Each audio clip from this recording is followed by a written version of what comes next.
Bienvenidos, queridos amigos, a esta reflexión de la palabra de Dios. Hoy meditamos el Evangelio según San Juan, capítulo 1, versículos del 29 al 34.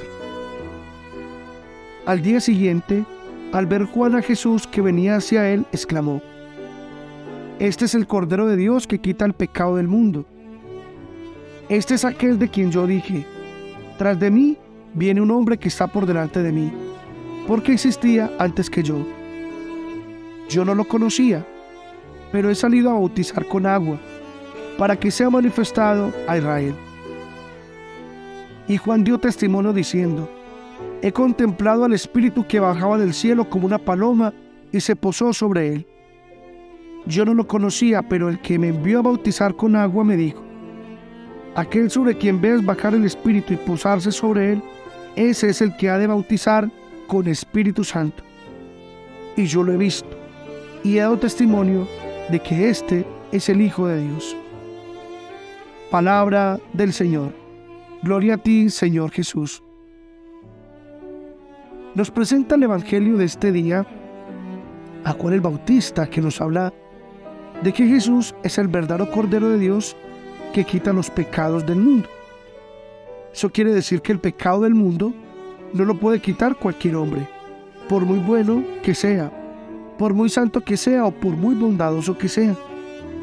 El pecado solo lo puede quitar Jesús, verdadero Dios y verdadero hombre.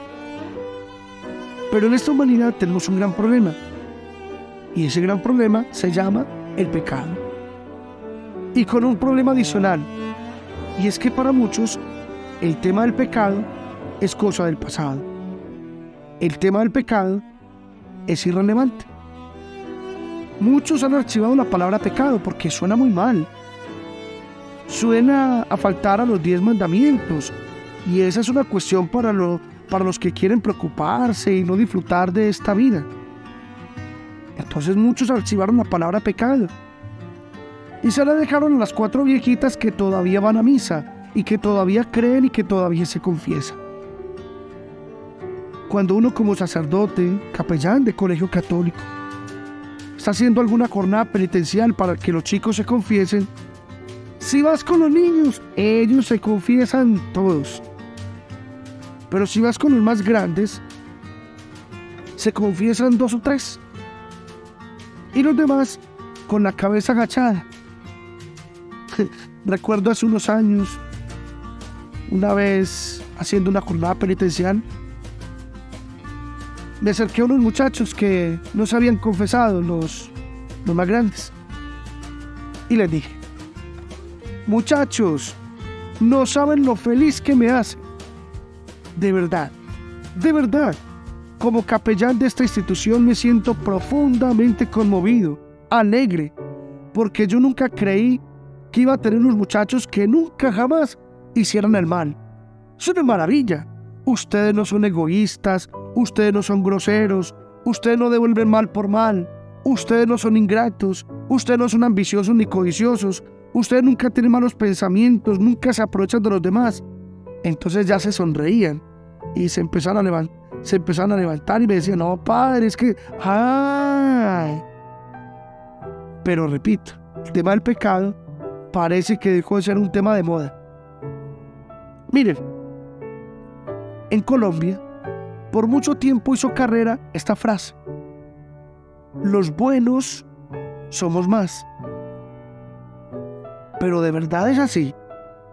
Los buenos somos más. A ver, ¿quiénes son los malos? Padre, los malos son los mafiosos, los narcotraficantes, las bandas criminales, los delincuentes, los sicarios, etc. Y yo respondía: ¿ah, sí? A ver, yo pregunto, ¿y en dónde queda el hombre que no responde por sus hijos? ¿En dónde quedan los que maltratan mujeres y los que maltratan niños? ¿En dónde quedan los maridos infieles, las esposas infieles, los que destruyen familias? ¿En dónde quedan los insultadores, los que hacen acoso escolar, los crueles, los que roban, los que no pagan impuestos, los que se saltan las filas? ¿En dónde quedan los que llevan agresividad por dentro? los que hacen daño a las otras personas? ¿En dónde quedan los deshonestos, los que se quedaron con la plática de las vueltas, los que se comprometen a pagar algo y nunca lo pagan en esta cultura del no pago y después tienen el descaro de poner una tutela, hacer un juicio para exigir unos derechos que no se han ganado cumpliendo los deberes? ¿De verdad los buenos sí somos más? Hemos creído que la bondad es tan fácil. Creemos que amar es tan fácil, de verdad. Mirémoslo en nuestras propias experiencias. Es dificilísimo amar bien. Es dificilísimo encontrar una mujer que ame verdaderamente. Es dificilísimo encontrar un hombre que ame verdaderamente. No, hermanos, no es verdad que los buenos seamos más. Todos hemos pecado. Y las caras del pecado son muchas. El pecado tiene muchos rostros. El pecado es violación. El pecado es injusticia, el pecado es guerra, el pecado es maldad, el pecado es mala intención, el pecado es corrupción, el pecado es robo, el pecado es estafa, el pecado es fraude, el pecado es codicia, el pecado es ambición.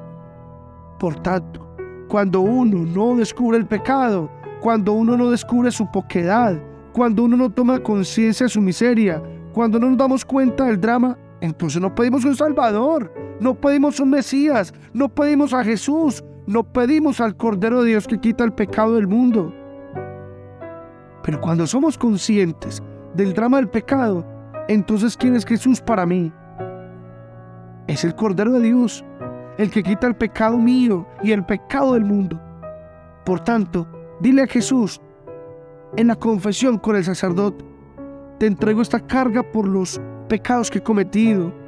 Te entrego esta carga por las envidias que he sentido, por los abortos que he cometido, por los miedos y los apegos que no he sido capaz de superar. Te entrego esta carga de mi pereza y de mi irresponsabilidad. No quiero cargar más con esto. Perdóname, Señor. Y el Señor te perdonará. Y al final, el sacerdote te dirá: y te absuelvo de todos tus pecados, en el nombre del Padre, y del Hijo, y del Espíritu Santo. Que el Señor nos bendiga.